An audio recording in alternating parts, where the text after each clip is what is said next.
Hi student, कैसे हैं आप। My name is Vidyasagar Shrivastava. देखो स्टूडेंट, इस समय हम लोग पढ़ रहे हैं second year physics NCERT question number 2.8। ये कैपेसिटर का क्वेश्चन है। इस क्वेश्चन में दिया हुआ है area of each plate of capacitor is 6 × 10⁻³ metre and distance between the plates दिया हुआ 3 mm। इसको अभी हम लोग मीटर में कन्वर्ट कर लेंगे। कह रहा है कि ये battery of 100 volt is connected from this, then what is the charge on capacitor. Charge क्यों पूछा हुआ है, ठीक है। आप देखो स्टूडेंट, क्वेश्चन हिंदी और इंग्लिश दोनों में ऊपर लगा हुआ है, आप पढ़िए और उसको समझिए। यहाँ पे ध्यान से देखो स्टूडेंट कि जो हमारा कैपेसिटर होता है, कैपेसिटर की कैपेसिटेंस जो होती है तो हम उसको पहले निकालेंगे। कैपेसिटेंस C0 ये फार्मूला होता है ε0 A/d होता है, क्योंकि इसमें कोई हमारा वो नहीं दिया हुआ है डाइलेक्ट्रिक मीडियम, ठीक है। तो फार्मूले का यूज कर लो स्टूडेंट। ε0 की वैल्यू 8.85 10⁻⁻12। एरिया दिया ऊपर 6 × 10⁻³ अपॉन डी दिया 3 mm। इसको आप लिख सकते हैं 3 × 10⁻³ मीटर। तो ये हो गया 3 × 10⁻³ आप देखो यहाँ से 3 से इसको डिवाइड कर दो स्टूडेंट, तो ये हो गया 2, कट गया ये, ठीक। ये 2 आया इसका, ठीक। इस 2 का इसमें मल्टीप्लाई कर दो, ठीक है। तो इसमें मल्टीप्लाई करने पर देखो क्या आया, 17.70 आया, ठीक। पावर देखो, ये 3 से ये 10⁻³ ये भी -3 कैंसिल हो गया, इंटू 10⁻⁻12 इतना आया फैरेड F, ठीक है। आप ध्यान से देखो स्टूडेंट, अगर हम नियर अबाउट वैल्यू C0 की रखें तो C0 नियर अबाउट हमारा आ जाएगा इतना, ठीक है। इसको हम क्या लिख सकते हैं, 18 लिख सकते हैं नियर अबाउट। तो 18 और ये 12 हमारी है पावर 10⁻⁻12, तो इसको हम लिख सकते हैं P को, तो इतना PF हो गया। ये C की वैल्यू आ गई हमारी, ठीक है। अब हमें निकालना है चार्ज।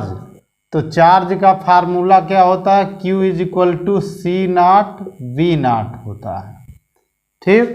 Q = CV और C0 हमारा 18 दिया है, पीको में ही रखेंगे। वोल्टेज हमारा 100 है, ठीक। यानी Q0 की वैल्यू हमारी आ गई, Q0 = 1800 पीको कूलाम आ गया। ये आंसर हो गया, ठीक। अब देखो स्टूडेंट, इसी से रिलेटेड है क्वेश्चन 2.9, ठीक है।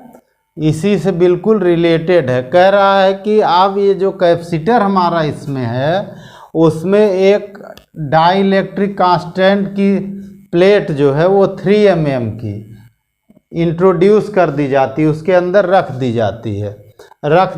चूँकि 3 mm ये भी है और 3 mm D भी है, तो इसका मतलब पूरा ही टोटली फिल हो गया, ठीक।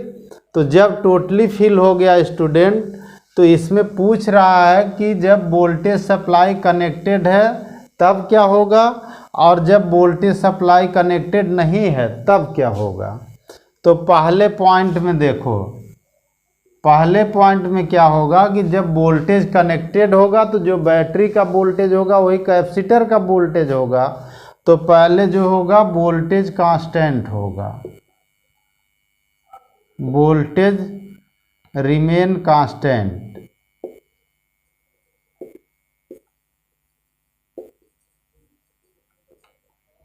ठीक।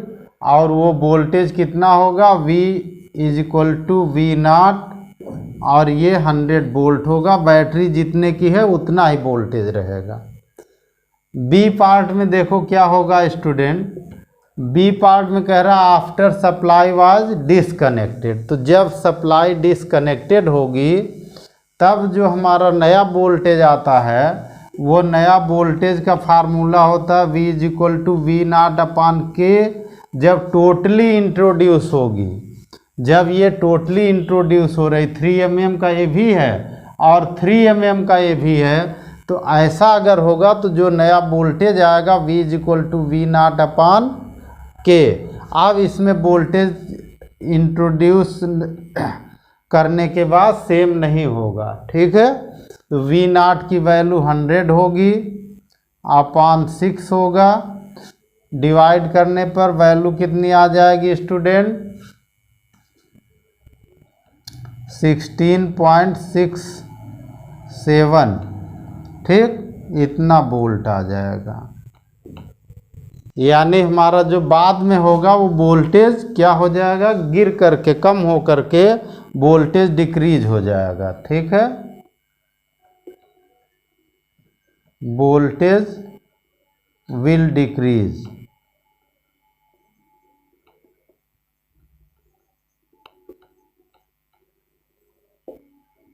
ठीक, वोल्टेज घट जाएगा। घट करके कितना हो रहा वो हमने वैल्यू निकाल दी, 16.67। ओके स्टूडेंट, आप हमारा चैनल देखते रहिए, लाइक और सब्सक्राइब करते रहिए। Okay, good day.